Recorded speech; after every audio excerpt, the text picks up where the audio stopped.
అందరికీ నమస్కారం. నేను మీ చంద్రకళని. ఆండాల్ దివ్య తిరువడిగలే శరణం.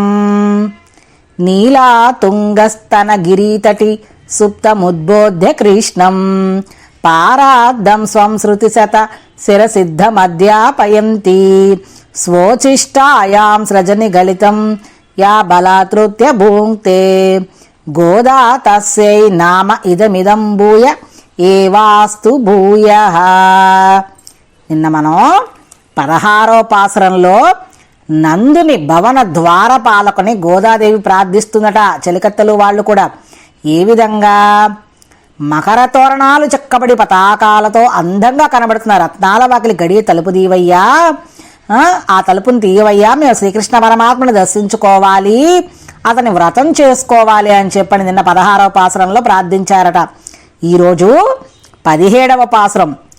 అంబరమే తన్నీరే సోరే అరం సెయ్యుం ఎంబెరుమాన్ గోపాల எழுந்திராய் கொம்பனார்க்கெல்லாம் கொழுந்தே குளவிளக்கே எம்பெருமாட்டிய சோதாய் அறிவுராய் அம்பரமுடருங்கோ அருத்தோங்கி இலகளந்தா உம்பர்கோமானே உறங்காதெழுந்திராய் செம்போர்க்கலடி செல்வா బలదేవా ఉంబియుం నీయు మురంగేలో రెంబావాయ్.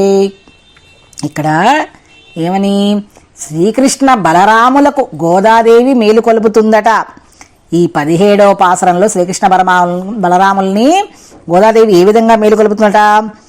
వస్త్రములు కావలసిన వారికి వస్త్రములు, మంచినీరు కావలసిన వారికి మంచినీరు, ఆసనం కావలసిన అంటే అన్నము కావలసిన వారికి అన్నము, ఫలమును కోరకుండా బుద్ధితో దానము చేయు నందగోపాల అని చెప్పని అంటుందట. ఏమని? మా అందరకు కూడా మేమందరం అసలు దేనికోసం వ్రతం చేస్తున్నాం? ఈ భూలోకానికి అంతటికీ కూడా మేలు చేకూర్చాలని చెప్పని మేము వ్రతాన్ని తలపడుతూ చేస్తున్నాం కదా మేమంతా కూడా. కాబట్టి మా అందరికీ కూడా సంతృప్తిగా నీళ్లు ఇవ్వయ్యా, అన్నము వస్త్రాలను కూడా ఇచ్చి ఆదరంగా మమ్మల్ని ఆదుకుంటున్నావా ఓ నందగోపాల స్వామి. అలాంటి ఆ శ్రీకృష్ణ పరమాత్మ బలరామ ఇద్దరూ కూడా నిద్ర మేల్కోండయ్యా అని చెప్పని కోరుతున్నారట. ఎవరికి? అన్నము కావలసిన వారికి అన్నము, వస్త్రము కావలసిన వారికి వస్త్రము, మంచినీరు కావలసిన వారికి మంచినీరు, దానము చేయవలసిన ఇవన్నీ కూడా దానము చేసి అలాంటి గోపాలకృష్ణుడు శ్రీకృష్ణ పరమాత్మ బలరాముడు ఇద్దరూ కూడా నిద్ర నుంచి మేల్కొనవయ్యా. అంతే కదా. ఇప్పుడు మనకు ఏదన్నా కావాలనుకో మనం ఎవరిని ప్రార్థిస్తాం? భగవంతుడిని ప్రార్థిస్తాం. భగవంతుడే మనకు అన్నీ ఇస్తాడు. అంతే కదా. ప్రబ్బలి చెట్ల వలె సుకుమారులకు శ్రీరములు గల స్త్రీలలో చిగురు వంటిదానా, మా వంశమునకు మంగళ దీపము వంటిదానా, మాయజమానులారా ఓ యశోద మేలుకొలుపమ్మా అని చెప్పని అంటున్నారట. ఏమని? సుకుమారమైన శరీరము కలదానా, స్త్రీమణులందరిలోనూ మిన్నయ్యై మా వంశానికి మణిదీపం వంటిదానా. ఆ యశోదాదేవి ఎలా ఉంది? సుకుమారమైన అంటే ఎక్కడ మనం తాకితే ఆ శరీరం కందిపోతుందా అన్నట్లుగా కూడా ఆ శరీరం ఉందట. స్త్రీ మణులందరిలోనూ కూడా మిన్నయ్యై మా వంశానికి మణిదీపం వంటిదా అంటే మణిదీపముల వంటిదానా. ఓ యశోదమ్మ తల్లి నిద్ర మేల్కొనవమ్మా నువ్వు అని చెప్పని లేపుతున్నారట. ఆకాశ మధ్యమును దూసుకొని పెరిగి లోకములన్నింటినీ కొలిచిన త్రివిక్రమ స్వామి ఎవరు? ఈ ఆకాశాన్ని చీల్చుకొని పెరిగి లోకాలన్నింటికీ కూడా త్రివిక్రమని కొలిచింది ఎవరు? వామనమూర్తి. ఓ వామనమూర్తి, ఓం శ్రీకృష్ణ పరమాత్మ ఇక నిద్ర జాలించి నువ్వు మేల్కోవయ్యా అని చెప్పని అంటున్నారట. నిత్య సూర్యులకు నాయకుడైన వాడా ఎవరు? శ్రీకృష్ణ పరమాత్ముడే కదా.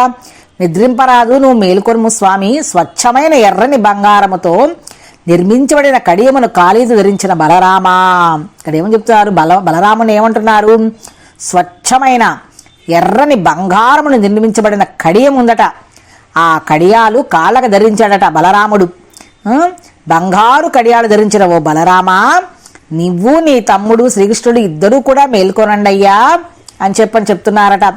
అని గోపికలు గోదాదేవి కూడా వాళ్ళ నిద్ర నుంచి మేల్కొనమన్నారట. యశోదాదేవి కూడా నిద్ర నుంచి మేల్కొనమన్నారట. కాబట్టి ఆ కృష్ణుడు, ఆ పరమాత్ముడు, ఆ బలరాముడు ఇద్దరు కూడా నిద్రలు కనుక లేగిస్తే మేము వ్రతాన్ని చేసుకోవాలయ్యా, మిమ్మల్ని మేము ప్రార్థించుకోవాలయ్యా, మిమ్మల్ని వ్రతం చేసుకోవాలయ్యా మమ్మల్ని అని చెప్పని ఆ గోదాదేవి ఆ చిలకత్తలు వాళ్ళందరూ కూడా వీళ్ళందరినీ నిద్రలేపారట ఈ పాసరంలో. ఇది విన్న వారందరికీ కూడా ధన్యవాదములు. లైక్ చేయండి, షేర్ చేయండి, సబ్స్క్రైబ్ చేయండి.